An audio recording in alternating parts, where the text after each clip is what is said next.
During this railway adventure, England's Coney Island, mighty midget locomotives, scenery that inspired Wordsworth, 4 special railways, and a tramway that lights up the night.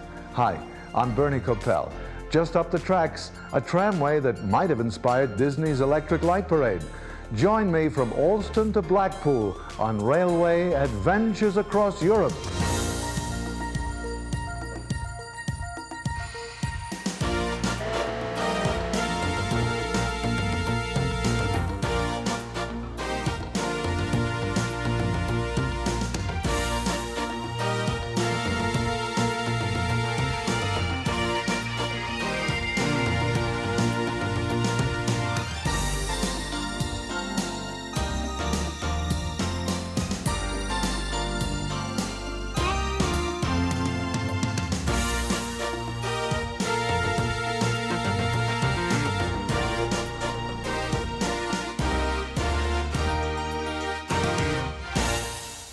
Just off Britain's M6 highway, we'll take several railway excursions on some beautifully restored lines which were once crucial transportation and freight routes in northwest England.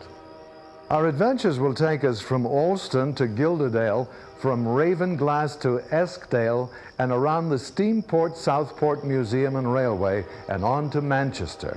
We'll also ride an antique tramway and antique trolleys in Blackpool. We'll visit famous railway museums, see a lakeside setting that inspired famed poet William Wordsworth, ride a tramway trimmed with dazzling lights, see a locomotive imported from South Africa, and enjoy the beautiful northwest English countryside. Our railway adventure includes travel on the South Tyndale Narrow Gauge Railway, the Ravenglass and Eskdale Miniature Railway, and both the East and West Lancashire Railways. All aboard for glory days. For our railway adventure, it's a step back in time as we climb aboard restored rail lines from the early 19th century. In northwestern England, a series of these working antiques are easily accessible from Britain's M6 highway. At one time, these trains were used for both freight and passenger service. Now, they make great side trips for adventurous travelers. The trip begins in Alston. From there, it's south on England's M6 highway with stops at several towns that are home to some very unique and interesting railroads before reaching our final destination, Blackpool. Alston is home of the narrow gauge South Tyndale Railway. Passengers are ready to board the steam locomotive called Chaka's Crawl No. 6. The crew makes final preparations before the train is ready to depart.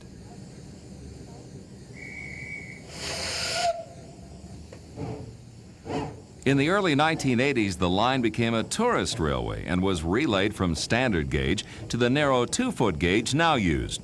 It was reopened in July 1983.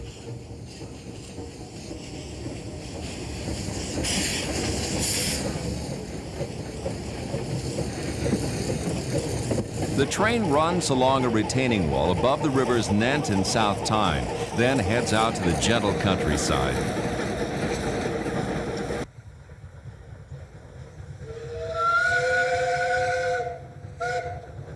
Chaka's Crawl blasts out a warning as she crosses a country road. You never know if 4 legs or 4 wheels might cross the tracks.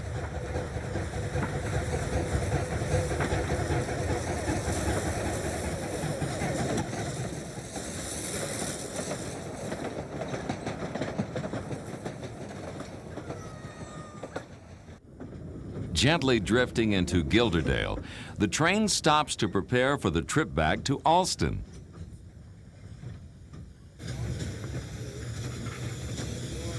Chaka's Crawl is a unique locomotive. It was built in 1940 for use in South Africa, despite the fact the factories were busy producing military materials for the enormous demands of World War II.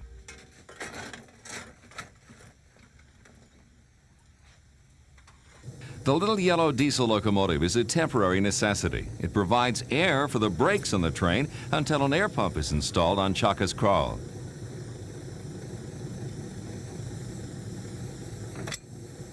With all the preparations made, the train heads back to the depot in Alston.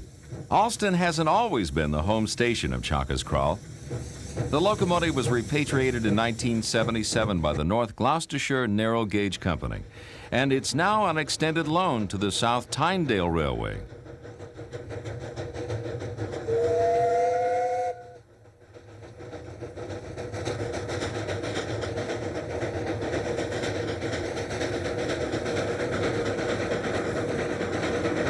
Pulling 3 passenger cars is easy work for this little engine. The experience of this unique narrow gauge railway is a favorite for locals and tourists. Heading back to Alston, Chaka's Crawl concludes its round trip through the English countryside. But our railway adventure of England's unique tourist railways has just started. South of Alston, at the town of Ravenglass, is the Ravenglass and Eskdale Railway, located on the west coast of the Lake District, a 30-mile wide national park. On the turntable of the 7-mile railway, the miniature locomotive called Northern Rock is being turned around after its arrival at the station.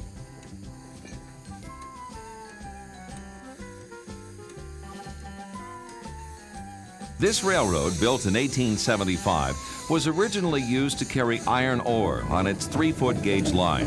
But in 1915, it was taken over by the famous model engineer W.J. Bassett Loke and his partner R.P. Mitchell. They converted it to its present 15-inch gauge. These authentic working engines and rail cars are actually 1/5 scale from full-size trains.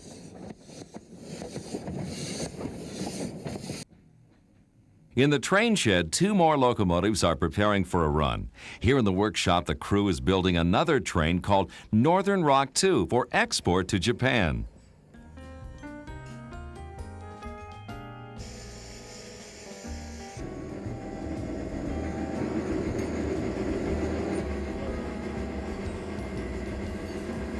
For a glimpse of more historic trains, the Ravenglass Railways Museum is a popular stop. Railway enthusiasts come from all over the world to tour the museum.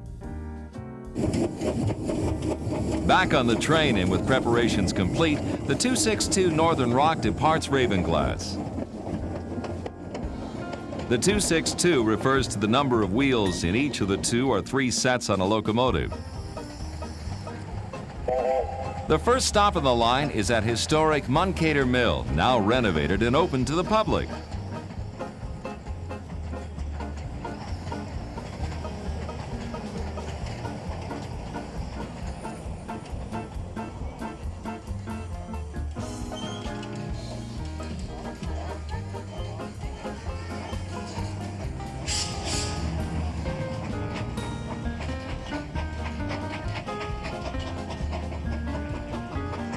Northern Rock is just one of the many locomotives on the Ravenglass and Eskdale Railway. Another popular engine is the Rivermite. This line is famous not only for its 15-inch gauge, but also for its radio signaling. The line was the first in Britain to adopt radio communication. The train continues on its 40-minute 7-mile journey through the English countryside on the edge of the Lake District. The scenery of the lakelands inspired the poetry of William Wordsworth.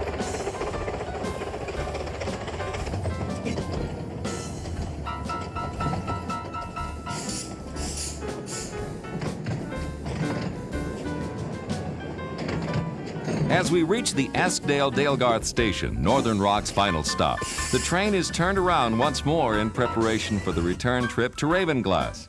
Unlike its full-size counterparts, it only takes 2 men to work the turntable here.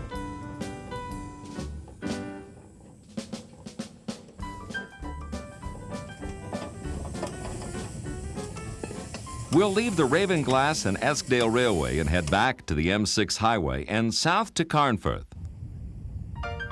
The depot in Carnforth was built by Italian prisoners of war in 1942. About 25 years later, it was closed. But a group of train enthusiasts revived the spirit of the railway. Today, mainline locomotives are displayed here at the famous Steamtown Railway Museum. Many of the locomotives are temporarily on display before heading off to their next assignment. This locomotive is about to report for duty on the settled Carlisle line, another Railway Adventures destination. Tucked away in a corner of Lancashire County is a narrow-gauge railway with a history and character all its own. Built in 1957, the railway was the brainchild of 6 schoolboys. They rented this site from the adjoining brick factory so they could carry out their dream to own their own railway. Thus was born the 2-foot gauge West Lancashire Railway. The locomotive was built in Berlin in 1913. It arrived at the railway in 1984 after working at a coal mine in Spain. It's part of a large collection of steam and diesel locomotives now owned by the West Lancashire Railway.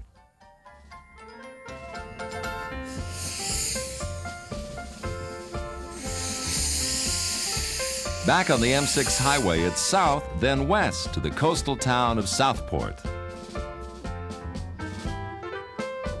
Southport is the home of the Steamport Southport Museum and Railway. The rail line in this area was once owned by British Railways. Today it's home to a collection of steam, road, and rail exhibits restored to working order. The Preservation Society negotiated with British Rail and began restoration in 1973. The following year, the museum was open to the public.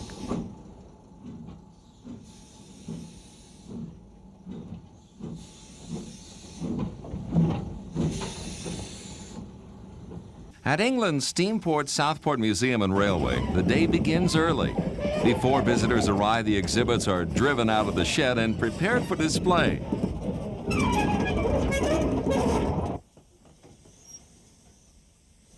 But the trains aren't just for display. Visitors can enjoy a short train ride around the museum. Today, passengers are riding the St. Monin steam engine, a 100-horsepower, 4-wheel steam locomotive with a vertical boiler.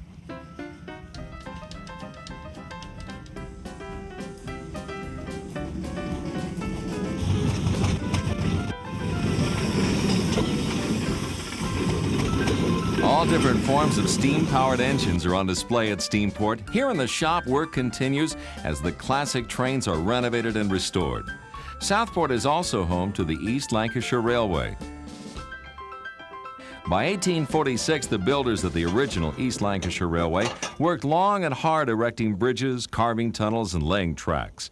Little did they know that 150 years later, their vision would be kept alive by a band of railway enthusiasts. Today, preservation efforts like this can be seen all over the world. The railway provides both education and entertainment while traveling through a valley rich in history. Once prepared, the locomotive known as Gothenburg leaves the station shed with its coaches.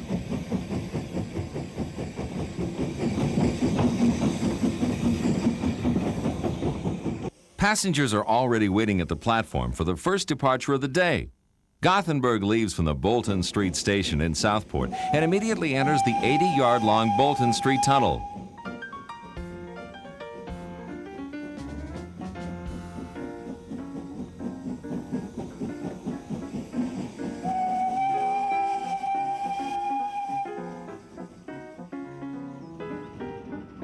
Crossing the River Irwell, the train steams past row houses toward several more tunnels.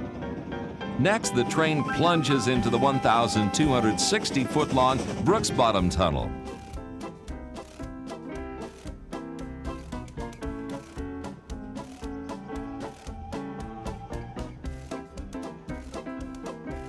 It emerges briefly, then enters the 350-foot-long Nuttall Tunnel.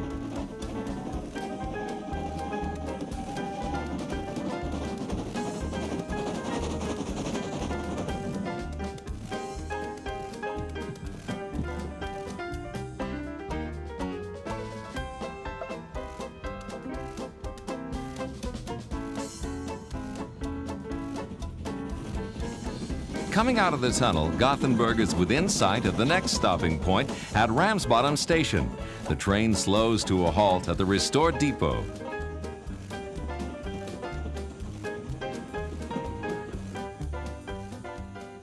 Gothenburg, built in 1903 by Hudswell Clark of Leeds, was originally one of a fleet of powerful locomotives serving the railway system of the Manchester Ship Canal. Now privately owned, Gothenburg forms part of a large collection of working industrial locomotives that include former British Rail steam, diesel, and diesel-electric rolling stock. The thirsty locomotive is filled with water and is coupled to another set of rail cars backwards.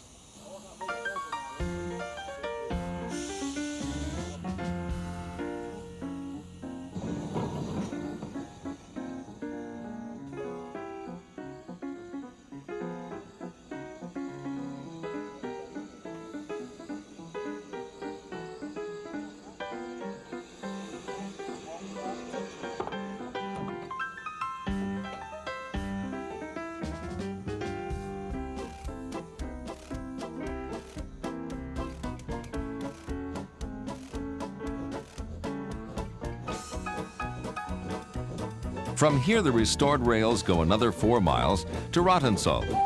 But our train heads west to Manchester, home of the Science and Industry Museum.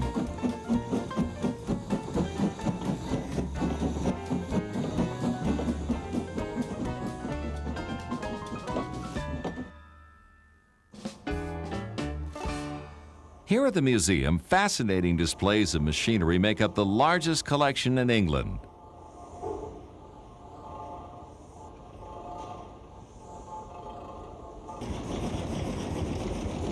Inside the Science and Industry Museum in Manchester, England, is the country's tribute to power. In the 18th and 19th centuries, there was an enormous demand for power in many forms. Steam and gas engines on display in the museum's Power Hall were developed in all sizes and shapes and styles.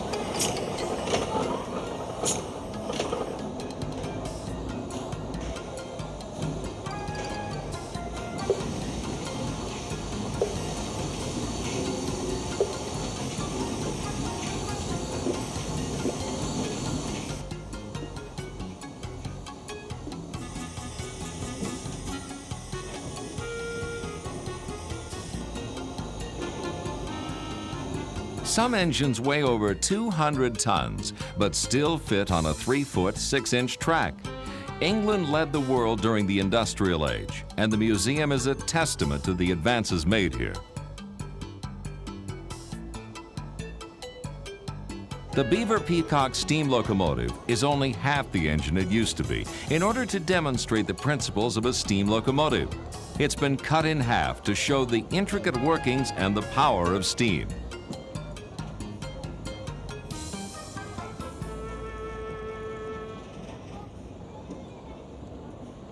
Returning to the M6 highway, we then head west to our final destination, Blackpool. This coastal town is an English favorite. The sounds of a Wurlitzer organ add to the carnival atmosphere here.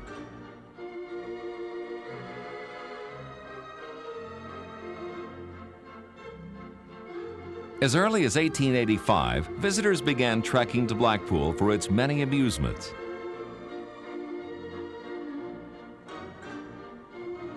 Though not a restored train, the unique trolley cars are an institution that could not be left out of our railway adventure. The antique tramway is still the best way to see the sights. It's both a service and entertainment enjoyed by thousands of visitors.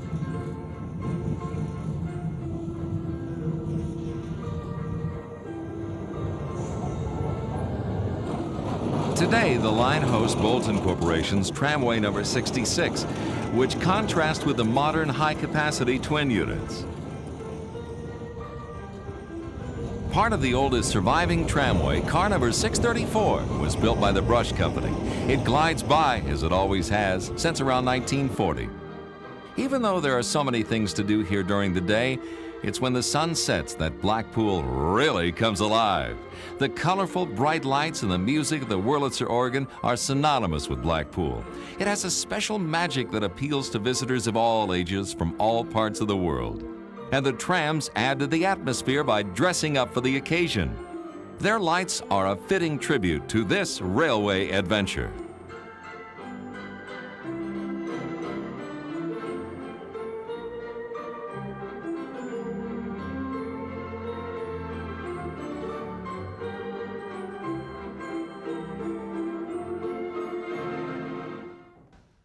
By restoring railways, the English preserve more than a piece of the past. Each restored line is an investment in their future, one that ensures a healthy tourist trade for years to come. We hope you've enjoyed Glory Days. I'm Bernie Coppell. Join me on the next Railway Adventures Across Europe.